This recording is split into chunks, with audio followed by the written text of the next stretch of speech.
Hello, today I have prepared for you another puzzle, Checkmate in just 2 moves, but if you are able to find a solution, you are definitely a great player and you deserve a chess title, because I would say this one is very difficult, more than I thought.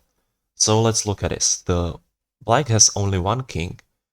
On the other hand, white is playing with two rooks, but both of the rooks are on the first rank, and the checkmate seems almost impossible. The first moves I was thinking about was something like rook f6, which is a long way how to get a checkmate, but let's look at it after, let's say, some simple moves with the black.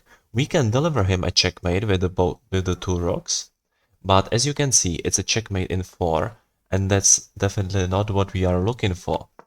So other idea might be to place the king on d2, but after he plays king to b2, we can give him another kind of checkmate, which is possible, but if you're calculating correctly with me, it's checkmate in 4 moves again.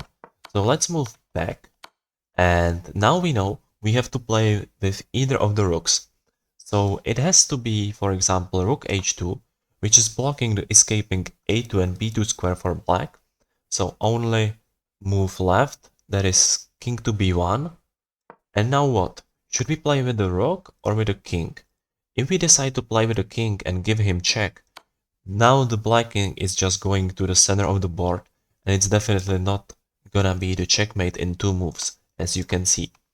So other move might be with the rook, and to be more specific, move the rook to e2, so the king still can't escape, and we have created our escaping square for a king. And yeah, it is a checkmate, but it's in 3 moves, but we are getting closer and closer. So I'm moving it back to the starting position. So why not to start with the second rook? It looks more logical, yeah? Now we can escape with the king probably. Only move for a black is king b1. Now if we play king e2, if I explained before, is again escaping. One more check and king is in the center. That's why the king move doesn't work.